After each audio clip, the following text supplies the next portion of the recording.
لە باخان ئاه و ناڵین دێ دەڵێن شای نە و گوڵان ڕۆیی لە مەیخانان سەدای شین دێ دەڵێن پیری موغان ڕۆیی دەڵێی دەوری قەمەر سەیری فەلەک میزانی گۆڕاوە کەوا گوڵ زەرد بوو سونبول تێک چوو ڕەنگی ئەرخەوان ڕۆیی لەبەر چاوی گیان بینیم جیهان تاریک بوو نەمزانی نە نووری چاوەکانم چوو نە خورشیدی جیهان ڕۆیی لە دووری تۆ سوور بوو چاوەکەم بەو گریە معلومە شەفەق دێ کەوکەبیش هەڵدێ کە میهری خاوەران ڕۆیی سەحەر مەستانە هات بولبول بە شادی بۆ تەوافی گوڵ کە دی باغ بێ گوڵا داغ بوو بە سەد ئاه و فوغان ڕۆیی مەڵێن بولبول مەناڵێنە کەوا گوڵگوڵشەنی چۆڵ کرد دڵ ئارامی نەما چ بکە کە ئارامی دڵان ڕۆیی چینێکە چه هاوارە لە نێو حەڵقەی موریدانە مەگەر خواجەی سەمەرقەندی لە نێو ساحێب دڵان ڕۆیی چه ئافەت کەوتە بەر چاوم کەوا چوو نووری بیناییم مەگەر شاهی بوخارایی لە قەسری عاریفان ڕۆیی بەناڵەی دڵ شیفام نایێ درێغ بۆ مەرهەمی جەرگەم لە زەنگی کاروان چ بکەم دەلیلی کاروان ڕۆیی خراب بوو خانەقا بێ شێخ و جەزبەی تالیبان سەد حەیف چەمەن وێران بوو نەغمەی بولبولان چوو باخەوان ڕۆیی قیامەت بۆ دڵان هەستا کە چاوی مەستی وەرگێڕا مەگەر ئازوردە بوو ساقی کە بەزمی مەیکەشان ڕۆیی بەناڵی بولبول و قومری وەفایی بۆیە هەردەگرین گوڵێکی سەر و باڵام بوو بە تاراجی خەزان ڕۆیی خۆشەویستان ئازیزان سڵاوتان لێبێت بە خۆشحاڵیەوە لە بەرنامەیەکی نوێی قەلەندەرخانە پێتان شادەبینەوە بەرنامەی ئەم جارەمان تایبەت ئەبێت بە سەفیری قوتابخانەی شیعری نالی بۆ ناوچەی موکریان کە بۆ یەکەم جار ئەم شاعرە موکریانیە لەژێر کاریگەری قوتابخانەی شیعری نالیدا ئەم شێوازە نووسینە شیعری گواستەوە بۆ ناوچەی موکریان هەروەک چۆن حاجی قادری کۆیی بۆ کۆیە و شێخڕەزای تاڵەبانی بۆ ناوچەکانی کەرکووک و سالمی سنەش بۆ ناوچەکانی ئەردەڵانی گواستەوە کەم گۆرانی هەیە شیعری ئەم شاعرە نەبێت کێ هەیە لە ئێمە گوێی ئاشنا نەبوو بێت بە گۆرانی شیرین تەشی دەڕێسێت بەڵێ بە قسەکردنی زیاتر لەسەر ئەم شاعرە موکریانیە میوانداری بەڕێز مامۆستا هومایان ساحێب مامۆستا و مەولەوی ناس و ئاشنا بە دنیای سۆفیزم و شێعری کلاسیکمان کردووە هەروەها بە بەشداری میوزیکژن تانگۆ ئازاد هەروەها بە یارمەتی هاوکارم هونەرمەند ڕزگار ئەمین ئەم بەرنامەیەتان پێشکەشەکەین مامۆستا بەخێر بێت بۆ بەرنامەی قەلەندەرخانە ئەو شاعری کە تا ئێستا من ناوم نەهێناوە هەڵبەتە لە دنیای شعری کلاسیکدا ئاستێکی بەرزی هەیە ئەکرێ هەر خۆت دەواازەیە بکەیتەوە بۆ ناساندنی ئەم شاعرە و ئەزمونە شعریەکەی سپاس دووبارە بۆ دۆستانی قەلەندەرخانە و هاوڕێی خۆشەویستم کاک ڕزگار و جەنابتان بە پێشەکێکە و بە شعرەکانە بینەرانی عزیز تێگەیشتم کە نیاز لە شاعرەکەی ئەمڕۆمان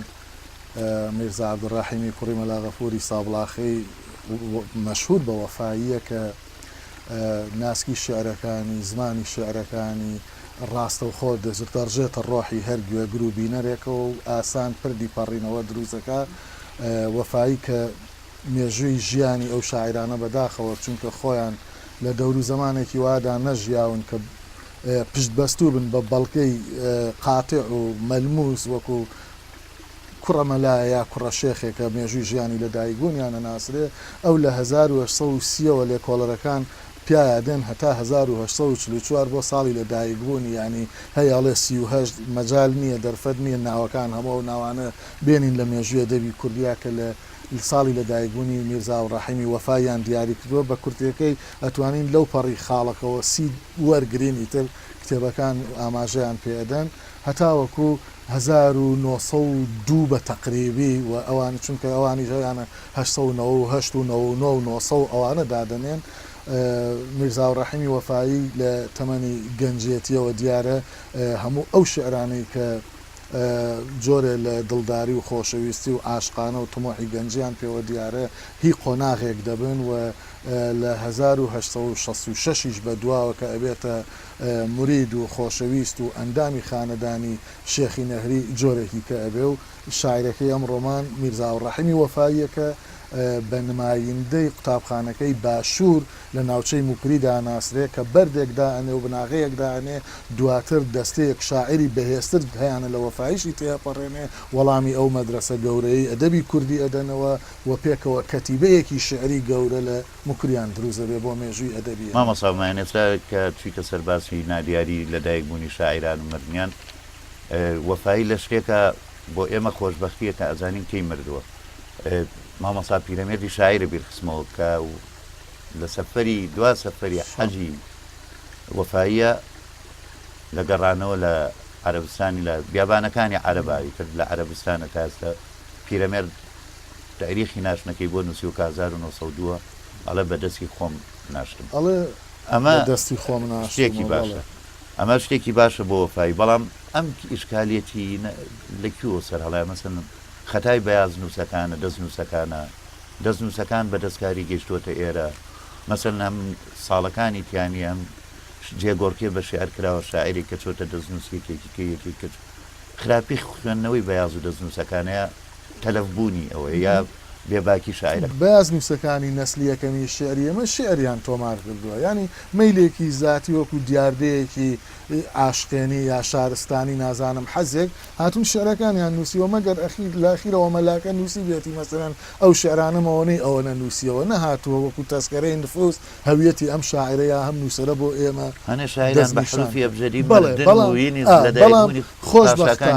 خۆشبەختانە کەچی ئەم شاعرانە خۆیان هاتوون لە دایکبوونی کوڕەمەلایە کوڕەشێخێکیان بە حروفی ئەبجەدی و معەمای فارسی و ئەبێ یەک دنیا ئاڵوێر پێ وەکو جەبلەگرتنەوە تا ئیدۆزیتەوە دۆزییانەوە بەڵام بۆ خۆیان کارێکی ئەوتۆ نەکراوە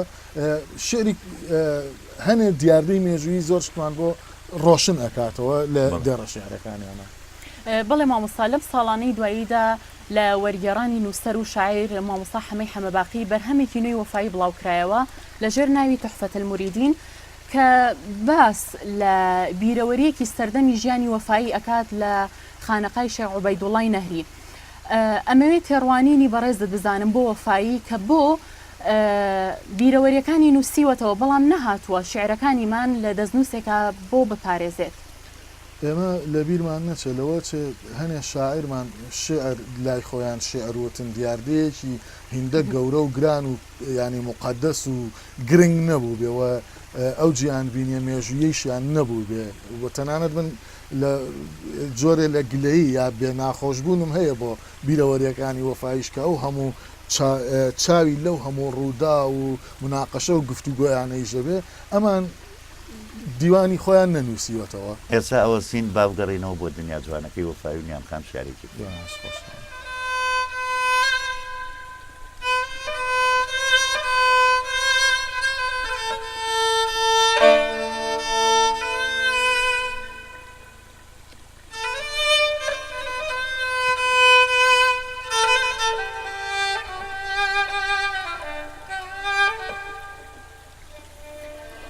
لەو شارە خەدەنگی سەنەمێکم لە جگەردا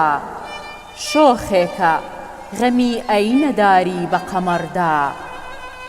خەمڵیوە وەکو گوڵ بە سەروبەرگی بەهاری خۆی گوڵ دەمی گوڵ چەپکەنی گوڵماری لەبەردا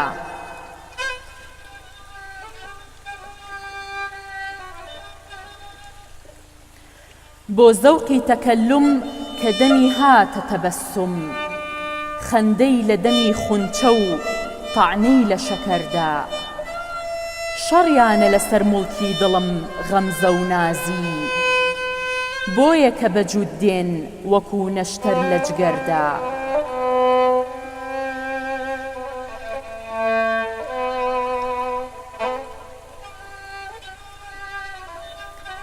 گەنجینە تەلیسمی هەیە بەو چاوە لەسەر هیچ وەچی چییە ئاشوفتەیە زوڵفت بە کەمەردا تیرت کە قەراری جگەرم بوو و دڵم کەوت تا ڕۆژی حەشر داخی خەدەنگت لە جگەردا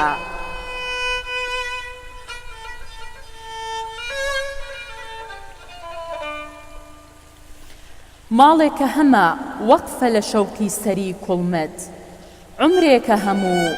سەرفە لە ناڵینی سەحەردا هەر لەحظە وەفایی وەکو بولبول کە دەناڵێ کەس مەنعی نەکا عیشقی گوڵەندامی لەسەردا نەسخۆش مامەساگەر بگەڕێنەوە بۆ سەر ئەزمموی شاری وەفایی دیارە وەفایی لە سەر زۆربەی وەزنە عروض و وەزنە تایبەتەکان شعری و وەزنە ئەوانی کە کلاسیکی وارە لە زۆربەی قافیەکانیشە قافی هەیە ئێمە ئەوە لێ گەڕین خۆت ئەگەر ویستی ئیشارەتی زۆرتری پێبەی پێی ببڵ بەڵام وەفایی خاوەنی دایانانی جۆرێ لە پێنجینەیە نەک پێنج خشتێکی ینی پێنج خشتێکی ئەوە تەخمیسە کە قاعدەی خۆی و ئەساسیاتێکی خۆی بەڵام پێنجینەکەی وەفایی پێنج نیوەدێ ڕێهی خۆیەتی ئەم ئەزمونە پێش ئەو هەبووە نەبوویایی خۆی چۆن تەکنیکی شعری وەفایی یا زمانی شعری وەفایی تایبەتمەندیەکە کە وەفایی پێ ئەناسرێتەوە کە هەمومان هەستی پێەکەی نەتەواو لە قۆناغی گواستنەوەکەدا گوازراوەتەوە بۆ باشوور نەتەواو دەستی لە مکریەکەیش هەڵگرتووە ینی ئەتوانی بە شەرتێ دوای ئەو شاعری بە شەرتێ شاعرانی دوای ئەو زۆر دوای ئەویش لە قوتابیانیەوە مەسەنگەر بەراوردی وەفایی بە کەسێکی وەکو کامیل شاسەی کامیلی ئیمامی ئاوات بکەین یا عەباسی حەقیقی بۆکان بکەین زمانەکە لای ئەمان زۆرتر و زەقتر مکریانیە یان ناوژێ بەڵام وەفایی کە پێش ئەوانیشە وەکو بڵێ پێیەکی لە زمانەکەیە کە بناغی بۆ دانراوە بەرەو زمانەیە گرتوویەکە ناوبنێ پێیەکی شیانی تەکنیکی شعری و زمانی شعری وەفایی زمانێکی تایبەتمەندە ئەناسرێتەوە و تەڕە سوارە زۆری پێوە دیار نییە زۆر بە ئاسانی جاری ئەبێ لە گەرو هەر پێم وایە یەکێک لە هۆکارەکانی کردنی شعرەکانی وەفایش بە گۆرانی و کردنەبەری ئاواز و شلی ئەو زمانەی بە بەڕاستی بەڵێ مامۆستا باسی پێنج خشتەکیت کرد ئەگەر باسێکی لە کێشی شعری و ئاواز و گۆرانی بکەین وەک ئەزانین ئەزمموونێکی تازەیە لای وەفایی لە نێوان هەبوونی جۆرە بەندێکی جۆرە گۆرانیەکی بەندی ڕەسەنی ناوچەی موکریان و کێشی بڕگەیی کە کێشێکی تەرانەی ئاینی کۆنا وەفایی ئەم شێوازی نووسینەی لە کام لەمانەوە وەرگرتووە و هەروەها ئەگەر سەیرێکی شعرەکانی وەفایی بکەین ئەبینین سەرەتاکانی هەمووی بە زمانی ئاماژە قسەی کردووە وەک ئەی تۆ وەفایی بێ لەم زمانە چ پەیوەندیەکی لەگەڵ گۆرانیا هەبووە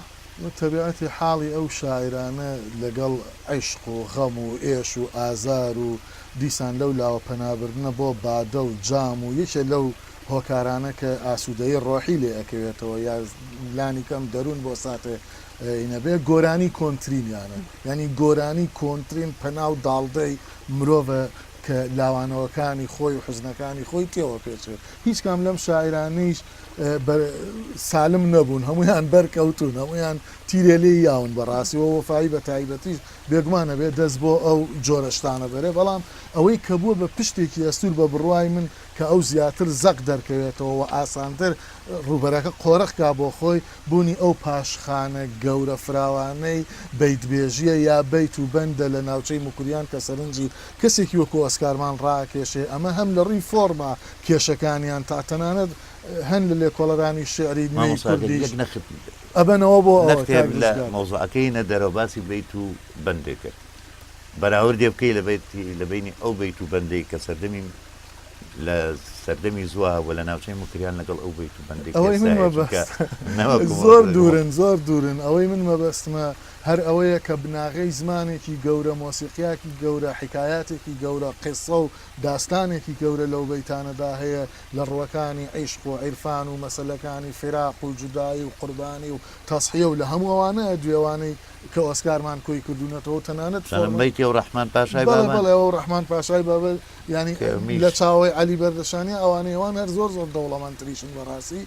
چونکە یەک زمان زۆر فراوان پەلی هاویشتووە لە بەیتەکانی ئەوانە وەشت کەم تکرار ئەبێتەوە لەوەی مەسەن تۆ سەیری ئەوانەی هێمن کۆی کردوونەتەوە لەوەی ئۆسکارمانە بەڵام ئەمە ئێرە بەڕاستیەوە ژمارەیەکە چییە بەدەستەوە لای ئێمە کە کەڵەکە بەردێ ڕوخێ هەرچیەنە دەست ئەینەیتەوە قوتوو بێستا و لەگەڵ ڕێزمانخیرەکەی بێتەوە ئەوە ژمارنە من نیازم لەو بەیتانە نیە ئەوەی کە بووە بە پشتێکی ئەستور بۆ وەفایی و لا بکاتەوە بەسەر ئێمە بیرمان نەچێ هەموو ئەو بەیتانە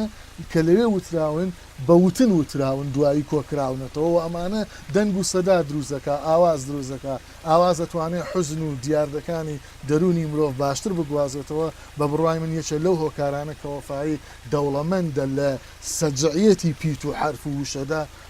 ینی پێم وابێ ئەوە یەک شتی کەش باسکەین وەفایی ئاوازدانەریش بووە لەو ئێسەوەکو باسان کرد ئەرێ ئەی مامۆساهێ من ئەڵێ هین مامەسام حەمەیمام لێ لە بیرۆرەکانیان باز لەوە کاڵێ باوکم کاتی خۆی ئاوازێکی فێر کردمینی وەفایی خۆی بوو بەڵام بیرم چۆ زۆر گەڕام بە دوایە نەمدۆزیەوە تا ڕۆژێک شێتێک بە یەکێ لە کۆڵانەکانی سابڵاخ بەلای حەمامێک هاڕوە ناوی خەیامە شێتێکە لە کۆڵانەکە لە گۆرانیەکی وت بیرم کەوتەوە لە حنەکەی وەفاییە کە باوکم فێری کردم فرەڵە برمەوە ماڵەوە و هەستەکەی ینی وەفایی پێشەوەی شاعروێ گۆرانی بێژ و شعری بۆ گۆرانەکانی خۆی بۆ ڕۆحی خۆی داناوە من پێم وتی لاوان گۆرانی یەکەمین داڵدەی مرۆڤەکە خۆیەتی کەپەنایوە بەرە باوە دواتر لەسەر ئەو میلۆدیە و گۆرانیە شعرەوانێتەوە خۆ کەسێگەر گۆرانی بێژ بێ و شعرەکەی خۆی بەڵام ئەمانە لە لێکۆڵینەوە تحقیقاتی زانستیا بەڵگەی مەلموس ساخیەکاتەوە بەڵام هێ من ئیشارە بەوە کاڵێ فلانە شعری لە سعیدی ماملێ و کوڕانیم بیستووە ئەوەی کەوای کردووە گومان بۆ دەنگخۆشی و گۆرانی وتن یا جۆرێ لە سۆزکردنی ئەم شاعرانە وەفایی ناری سافی مەولەوی کوردی لە ئەدەبی کوردیدا ئەبرێ بەڕاستی سواری و زمانی شعرەکانیانە و مەوزوعی شعریەتە و ناسکی شعریەتەکانە لە ناویدا بێجگەوەی کە خۆیان ناوی چەندین دەستگا و مەقام و گۆرانی و میلۆدی ساخەکەنەوە بەڵێ مامەساڵمێن ئەی دیارە وەفایی کاوە دەنگی خۆش بووە گۆرانی وتووە ئەو شارەتە ڕووناسکانی وتووە وەکە شاعرێکی کەش ئەوی شتێکەڵ بە دنیا عاشق بووە ئەگەر شاعرانی تر چەند یەک ناوێت یا دوو ناوێت کە بێ لە ینی کچان ژنان لە ژیانیانە کۆمەڵە ناوی زۆر لە ژیانی وەفاییە هەیە بۆ نمونە گوڵەندام شای شەکەر لێوان سۆیبە زارا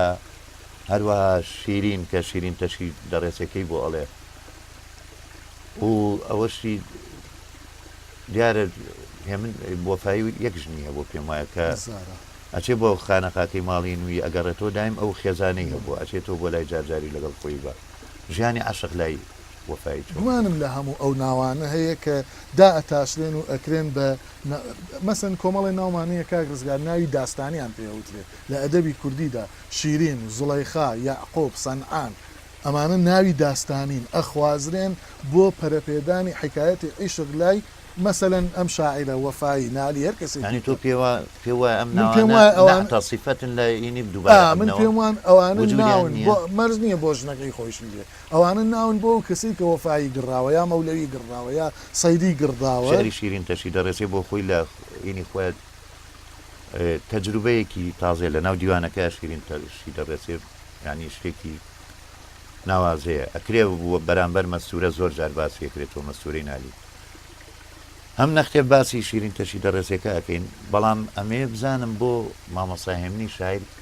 کێشەی هەیە لەگەڵم شیعرە گومانی لە یەکێ لە دیوانەکانیە لایە بە لە پێم وایە لە مابات چاپەکرێت ئەو شیعرە دەرەکە لە کاتێکا خۆی ئەڵێ من تەشی ڕێزێکی وەک شیرینی وەفایم بۆ چییە کیژی وریای چاوکراوەی فێرەزانینم ئەوێ یعنی شیرین چی بۆ لای مامۆستاهێن ئەوەی کە گومان ئاراستەی شیرین تەشی دەڕێسەکە بە بڕوای من دووشتە وەفایی لە شعرەکانی ترا کە لە تەمەنی گەنجیا وتونی بۆ ئەوەی بینەران تێبگەن مەوازیەکان دڵدارین یا خۆشەویستین و ئەو شێرانیشی لە قۆناغەکانی تری داوتونی کە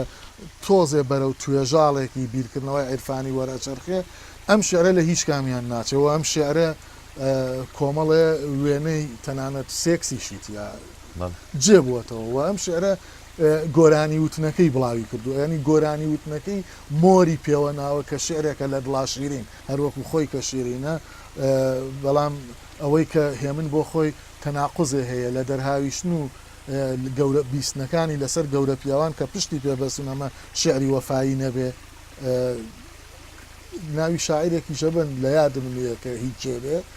و ئەم شعرەی کە خۆی وەکو ڕەمز وەری گرتووە و ئەوێ ئێمە واز لە تەشی ڕستنەکە بێنین و وەرچەرخێنە زانین بەڵام تێکستێکی جوان و دەدڵا شیرینە بەڵێ مامۆستا بەردەوامە بین لەسەر باستەکەمان بەس با کەمێ گوێمان لە شعری وەفایی بێت کاک ڕزگار بۆمان بخوێنێتەوە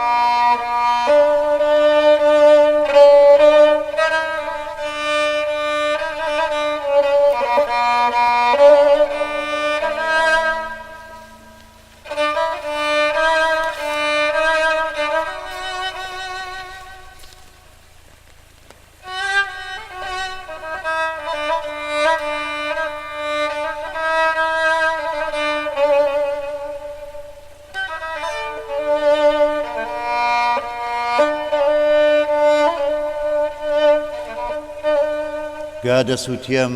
گادەگریم غەرقیا واورم ئاخ لە بەربەختی چیا نازانمەس بۆچ نامرم هەرکە دەتبینم دەڵێی تۆ شەمع و من پەروانەتم تا سەراپا نەبمە کۆی زووخاو قەدارام ناگرم هەر ڕەگەم تارێکە ناڵی دێ لە شەوقی ڕووی تۆ عەندەلیبم مەطریبم خۆشخوان گوڵڕا موشگەرم زوڵف و ڕوو باڵاوە برۆ خەت و خاڵ و چاوی کاڵ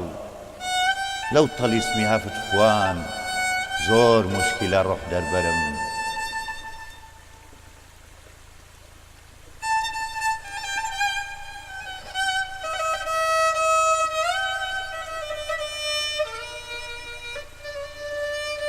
گا پەرێشانی ڕووخ و گا دڵشکستەی قامەتم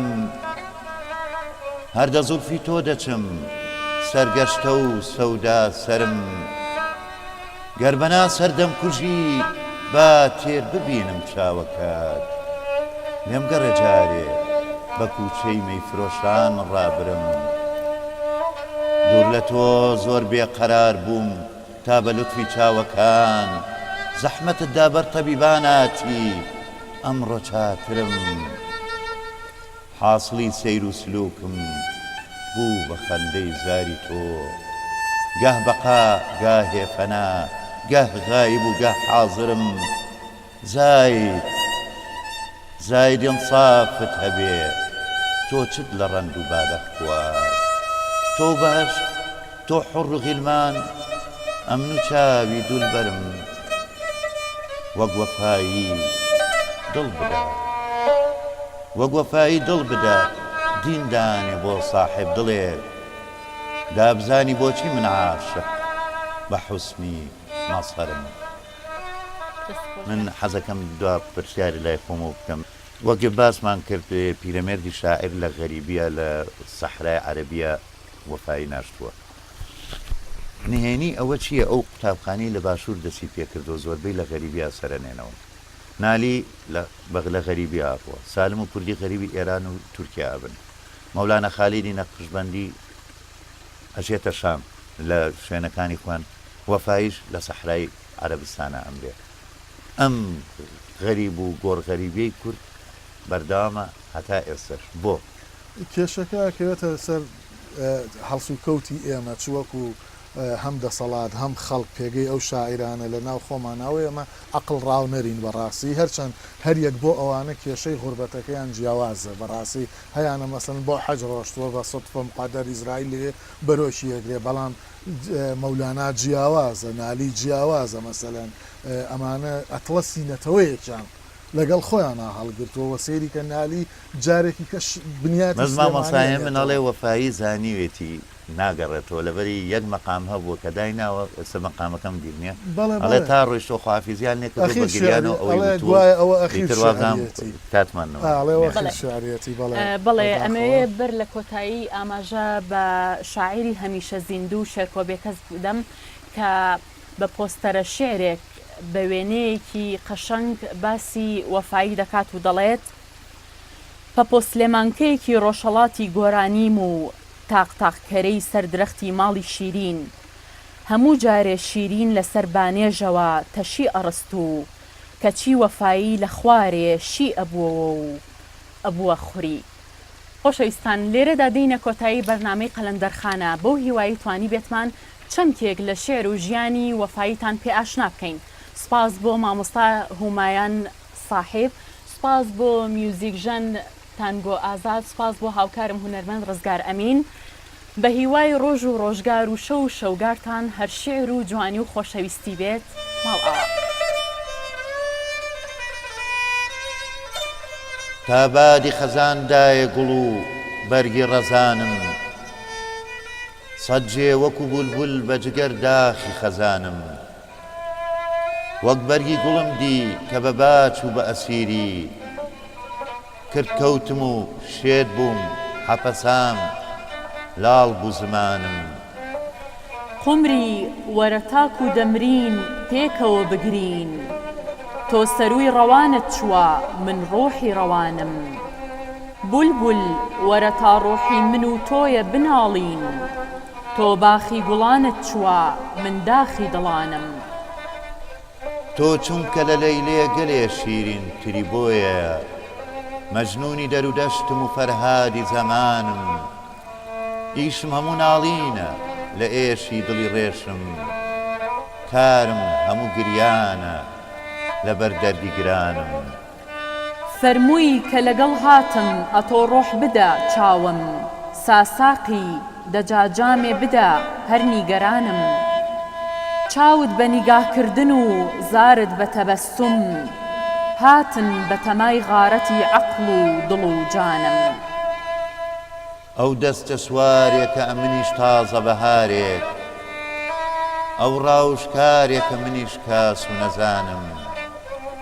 کێواتە سەدا و ناڵە بە هاواری وەفایی جارێکی لە تۆ کاری نەکرد ئاه و فوغانم